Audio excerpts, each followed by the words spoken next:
The Telltale Heart by Edgar Allan Poe. True. Nervous. Very, very dreadfully nervous. I had been and am. But why? Why will you say that I am mad? The disease had sharpened my senses, not destroyed, not dulled them. Above all was the sense of hearing acute. I heard all things in the heaven and in the earth. I heard many things in hell. How then am I mad?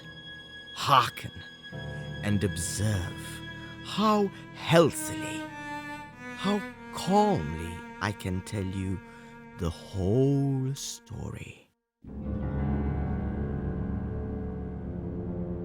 It is impossible to say how first the idea entered my brain, but once conceived, it haunted me day and night. Object there was none, passion there was none. I loved the old man. He had never wronged me. He had never given me insult. For his gold I had no desire. I think it was his eye. Yes, it was this. One of his eyes resembled that of a vulture, a pale blue eye with a film over it. Whenever it fell upon me, my blood ran cold, and so by degrees, very gradually, I made up my mind to take the life of the old man and thus rid myself of the eye forever. Now, this is the point. You fancy me mad. Madmen know nothing. But you should have seen me. You should have seen how wisely I proceeded, with what caution, with what foresight, with what dissimulation I went to work. I was never kinder to the old man than during the whole week before I killed him, and every night, about midnight, I turned the latch of his door and opened it, oh, so gently.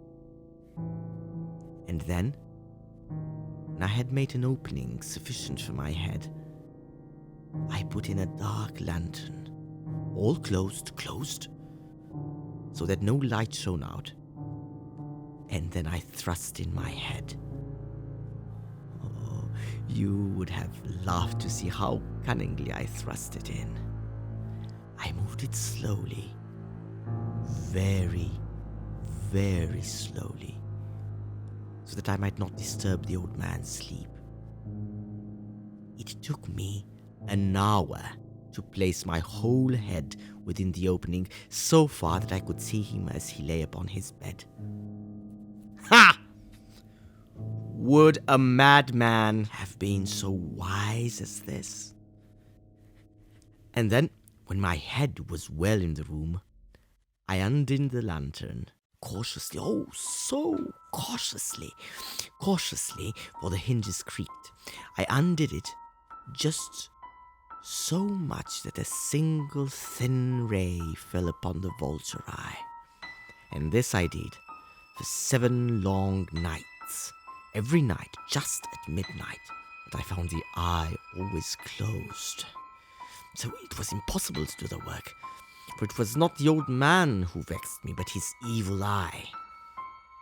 And every morning, when the day broke, I went boldly into the chamber and spoke courageously to him, calling him by name in a hearty tone and inquiring how he had passed the night. So you see, he would have been a very profound old man indeed to suspect that every night, just at 12, I looked in upon him while he slept. Upon the 8th night, I was more than usually cautious in opening the door. A watch's minute hand moves more quickly than did mine. Never before that night had I felt the extent of my own powers, of my sagacity. I could scarcely contain my feelings of triumph. To think that there I was, opening the door little by little, and he not even to dream of my secret deeds or thoughts. I fairly chuckled at the idea.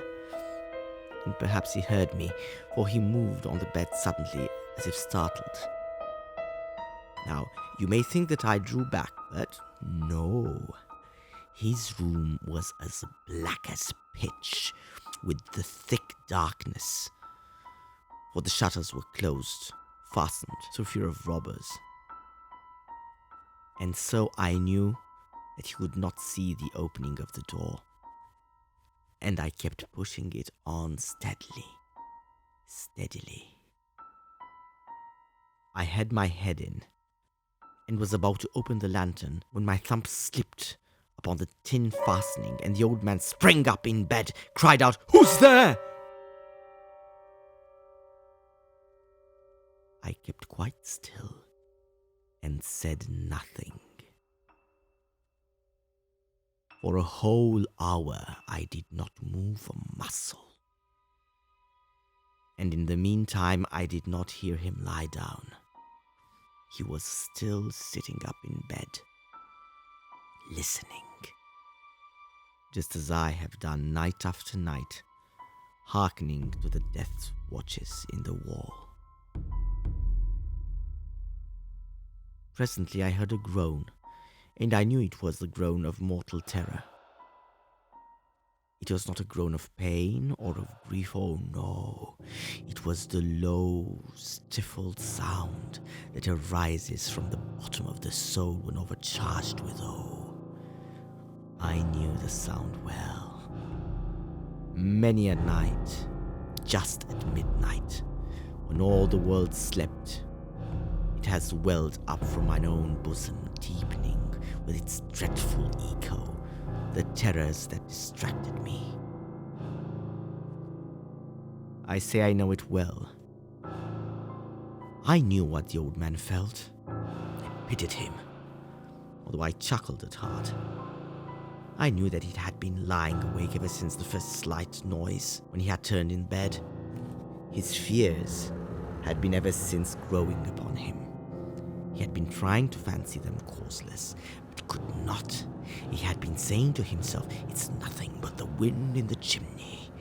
It is only a mouse crossing the floor, or it is merely a cricket which has made a single chirp." Yes, he had been trying to comfort himself with these suppositions, but he had found all in vain. All in vain, because death, in approaching him, had stalked with him, with his black shadow before him, and enveloped the victim, and it was the mournful influence of the unperceived shadow that caused him to feel the presence of my head within the room. When I had waited a long time, very patiently, without hearing him lie down, I resolved to open a very, very little crevice in the lantern. So I opened it. You cannot imagine how steadily, until at length a single dim ray, like the thread of a spider, shot from out of the crevice and fell upon the vulture eye. It was open. Wide open, and I grew furious as I gazed upon it. I saw it with perfect distinctness, a dull blue with a hideous veil over it that chilled the very marrow in my bones. But I could see nothing else of the old man's face or person, for had I directed the ray, as if by instinct, precisely upon the damned spot. And now, have I not told you that what you mistake for madness is but over-acuteness of the senses? Now, I say, there came to my ears a low, dull, quick sound, such as a watch makes when enveloped in cotton. I knew that sound well, too. It was the beating of the old man's heart. It increased my fury as the beating of a drum stimulates the soldier into courage. But even yet I refrained and kept still. I scarcely breathed. I held the lantern motionless. I tried how steadily I could maintain the ray upon the eye. Meantime, the hellish tattoo of the heart increased. It grew quicker and louder every instant. The old man's terror must have been extreme. It grew louder, I say, louder every moment. You mark me well. I've told you that I'm nervous, and so I am. And now, at the dead hour of the night, amid the dreadful silence of that old house, so strange a noise as this excited me to uncontrollable terror. Yet, for some minutes longer, I refrained and stood still, but the beating grew louder and louder. I thought the heart must burst, and now a new anxiety seized me. The sound would be heard by a neighbor. The old man's hour had come. With a loud yell, I threw open the lantern and leaped into the room. He shrieked once, only once. In an instant, I dragged him to the floor and pulled the heavy bed over him. I then smiled gaily to find the deed so far done. But for many minutes, the heart beat on with a muffled sound. At length, it ceased. The old man was dead. I removed the bed and examined the corpse. Yes, he was stone dead. I placed my hand upon the heart and held it there many minutes. There was no pulsation. He was stone dead. His eye would trouble me no more. If still you think me mad, you will think so no longer when I describe the wise precautions I took for the concealment of the body. The night waned, and I worked hastily, but in silence. First of all, I dismembered the corpse. I cut off the head, then the arms and the legs. I then took up 3 planks from the flooring of the chamber and deposited all between the scantlings. I then replaced the boards so cleverly, oh, so cunningly, that no human eye, not even his, could ever detect anything wrong. There was nothing to wash out, no stain of any kind, no blood spot whatever. I had been too weary for that. When I had made an end to all of these labors, it was 4 o'clock, still dark as midnight. As the bell sounded the hour, there came a knocking at the street door. I went out to open it with a light heart. What had I now to fear?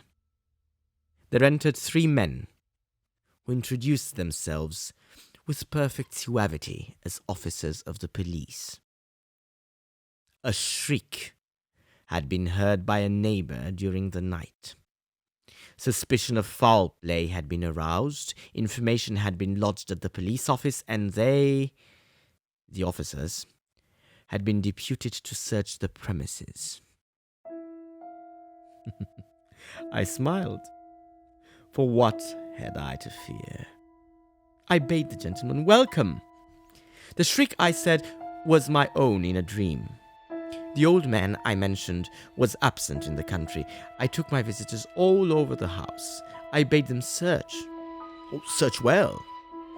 I led them to his chamber. I showed them his treasures, secure, undisturbed.